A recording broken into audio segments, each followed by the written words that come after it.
வாழ்க வையகம், வாழ்க வளத்துடன். ஆசி பாட்காஸ்டை கேட்டுக்கொண்டிருக்கும் my dear brothers and sisters, சகோதர சகோதரிகள் அனைவருக்கும் வாழ்த்துக்களையும் வணக்கங்களையும் தெரிவித்துக் கொள்கின்றேன். அழகு என்பது, பியூட்டி என்பதை பற்றிய நம்முடைய பார்வை எப்படி இருக்கிறது?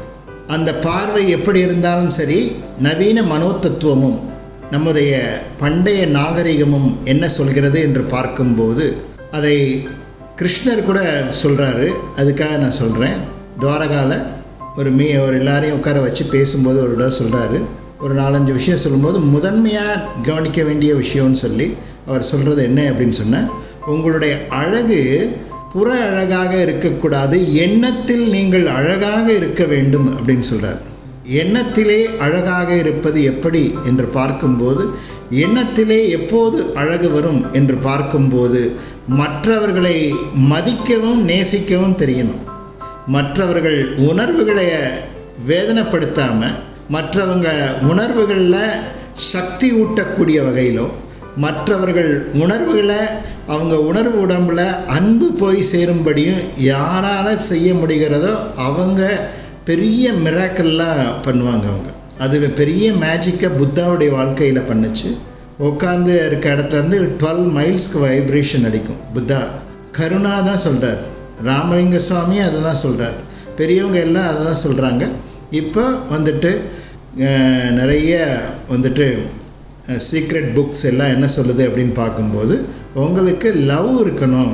நீங்கள் யூனிவர்ஸில் இருந்து எனர்ஜியை ரிசீவ் பண்ணணுன்னா உங்கள் ஹார்ட்டில் லவ் இருக்கணும். லவ் இல்லைன்னு சொன்னால் யூனிவர்ஸோட நீங்கள் கனெக்ட் ஆக முடியாது அப்படின்னு சொல்கிறாங்க. அது ஒரு விஷயம் ஞாபகத்தில் வச்சுக்கணும். இன்னொரு விஷயம், நம்முடைய எண்ணங்கள் சக்தி மிக்கதாக மாறுவது எப்போது என்று பார்க்கும்போது, நிறைய தாட்டுக்கு இடம் கொடுக்கக்கூடாது. நம்ம தாட் வரலாம், திங்கிங்காக மாறக்கூடாது. தாட் திங்கிங்காக மாறும்போது அது எதுலேயோ ஒன்றில் வெறுப்பில் எதையாவது பற்றி கொள்ளும். அதில் அட்டாச்மெண்ட் ஆகிடும். ஒருத்தரை பிடிக்காதுன்னு இப்போ சொல்லி பேசிக்கிட்டே இருப்போம். இல்லை அவர் மாதிரி வராது, அவங்க நல்லவங்க அவங்க அப்படின்னு சொல்லி பேசிக்கிட்டே இருப்போம். இந்த 2 நிலையும் தாண்டி வரணும். இந்த 2 நிலையும் தாண்டி இந்த தாட் மூலமாக, எண்ணங்கள் மூலமாக எனர்ஜி லீக் ஆகாமல் யார் பார்த்துக்கிறாவோ அவங்களுடைய பேச்சுக்கு பவர் இருக்கும், அவங்களுடைய தாட்டுக்கு ஒரு பவர் இருக்கும். அதனால் நம்ம நிறைய யோசித்து நம்மளுடைய எண்ணமானது சக்தி இழந்து போயிருக்கு. அதனால நமக்கு எதுலேயுமே ஒரு நம்பிக்கை இல்லாமல், எதுலேயுமே ஒரு பிடிப்பு இல்லாமல் நம்ம இருந்துக்கிட்டு இருக்கோம். அதனால் நிறைய யோசிக்கிறத கொஞ்சம் நிறுத்தி ஸ்டில்னஸ் கொண்டு வாங்க. அதுக்கு ஏதாவது உங்களுக்கு தெரிஞ்ச பயிற்சிகளை பண்ணுங்கள். ஃபஸ்ட்டு நீங்கள் உங்கள் ஸ்டாண்டர்டை இன்க்ரீஸ் பண்ணிக்கிறதுக்கு ஃபிசிக்கலி ஹெல்த்தியாக இருக்கணும். நீங்கள் உடல் ரீதியாக நீங்கள் ஆரோக்கியமாக இருக்கணும். அப்போ ஒரு கான்ஃபிடென்ட் வரும். மனையியல் ரீதியாக ஆரோக்கியமாக இருக்கும்போது, எமோஷ்னலாக ஸ்ட்ராங் ஆகும்போது ஒரு கான்ஃபிடென்ட் வரும். அதுக்கப்புறம் இப்போ நான் சொன்ன இந்த தாட் மூலமாக உயிராற்றல் விரயமாகிட்டுருக்கு. அதை திருப்பி உள்ளே கொண்டு போகிற போது ஒரு நுட்பமும் சக்தியும் அதிகரிக்கும். அப்போ நம்மளை பார்க்கும்போது ஒருத்தருக்கு ஒரு தைரியம் வரும். நம்மக்கிட்ட பேசும்போது ஒரு நம்பிக்கை ஏற்படும். நம்மக்கிட்ட சந்திக்கிறத ஒரு உற்சாகமான ஒரு உணர்வாக அவங்க அவங்களால உணர முடியும். அதனால் நம்ம என்ன பண்ணணும் அப்படின்னு பார்க்கும்போது, மனதை அலைப்பாய விடுற மனதை கொஞ்சம் கொஞ்சமாக நிலையாக்கி பழகணும். அப்படி நிலையாக்கி பழகும்போது நம்மக்கிட்ட சக்திகள் அதிகரிக்கும். அந்த சக்தியில் அன்பு கலந்துருக்கணும், அந்த சக்தியில் மரியாதை கலந்துருக்கணும், அந்த சக்தியில் உதவும் மனப்பான்மை நிறைந்திருக்கணும். மற்றவர்கள்ட்ட எதிர்பார்க்குறத விட்டு நாம் மற்றவர்களுடைய எண்ணங்களை ஈடேற்றுவதற்கு என்ன செய்கிறது அப்படின்னு யோசிக்க ஆரம்பிக்கும்போது நம்ம இடத்துல நாளுக்கு நாள் சக்தி கூடிக்கொண்டே வரும். அது 100 பேருக்கு உதவுறதுன்றத நம்முடைய டார்கெட்டாக இருந்ததுன்னா, அப்புறம் 1000 பேருக்கு உதவுறதுக்கு எனர்ஜியை பிரபஞ்சம் கொடுக்கும்.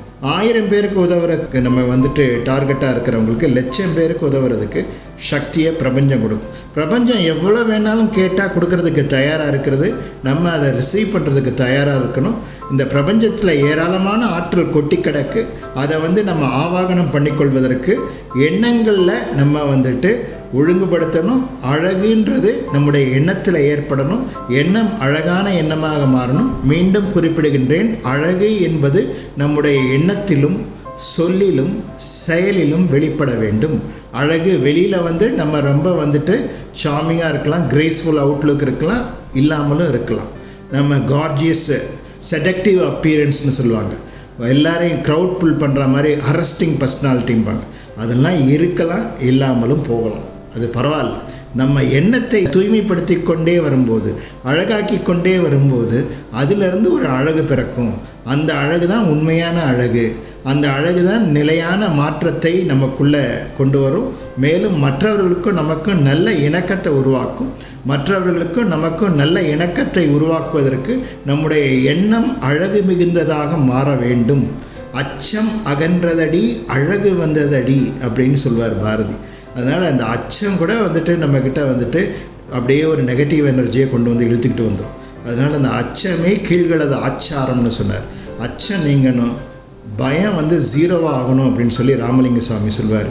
அந்த பயம் போகணும். அதுக்கப்புறம் அதே நேரத்தில் அடுத்தவங்களை எடுத்தெறிஞ்சு பேசுகிறது, அடுத்தவங்களை அவமரியாதை பண்ணுறது மற்றவங்க முன்னாடி, இதில் காஸ்மோஸோடு இருக்க லிங்க் நமக்கு கட்டாயிரும். அதுதான் பெரிய பெரிய தவசிகளுக்கே நடந்திருக்கு. ராமணேஸ்வரன் மாதிரி பெரிய சக்தி வாய்ந்தவர்களுக்கே அதான் நடந்திருக்கு. அதனால் நம்ம இந்த பிரபஞ்ச சக்தியோட நல்ல இணக்கத்தை ஏற்படுத்தி கொள்வதற்கு நம்முடைய எண்ணங்கள் அழகுமிக்கதாக மாற வேண்டும். அற்புதமான மனிதர்களோட நட்பு நமக்கு ஏற்படும், நல்லோர் இணக்கம் ஏற்படும். வாழ்வு என்பது குதூகலம் நிறைந்ததாக, கற்பனைக்கு அப்பாற்பட்ட ஒரு அழகு நிறைந்ததாக மாறும். அத்தகைய ஒரு மங்களகரமான வாழ்க்கையை நாம் வாழ்வதற்கு இந்த ஆசி பாட்காஸ்ட்டை கேட்டுக்கொண்டிருக்கக்கூடிய my dear brothers and sisters, உங்களுடைய எண்ணத்தில் அப்படியே பியூட்டியை கான்ஷியஸ் உங்களுக்கு உள்ளேருந்து வரணும். அந்த எண்ணத்தில் அது மாற்றம் ஏற்படும் போது வரும். அது எல்லோரிடத்திலும் நல்லதொரு இணக்கத்தை உருவாக்கும் என்று கூறிக்கொண்டு, உங்களுக்கு நல்ல ஒரு கரிஷ்மா உருவாகிறதுக்கு, நல்ல ஒரு சந்தோஷத்தை ஏற்படுத்துவதற்கு, நீங்கள் அன்புமயமாகவும் பிறரை மதிக்கக்கூடியவர்களாகவும் மாற வேண்டும் என்று கூறிக்கொண்டு உங்களை வணங்கி வாழ்த்தி நிறைவு செய்கின்றேன். வாழ்க வளத்துடன். ஆசி podcast by M.S. Ravishankar Raja.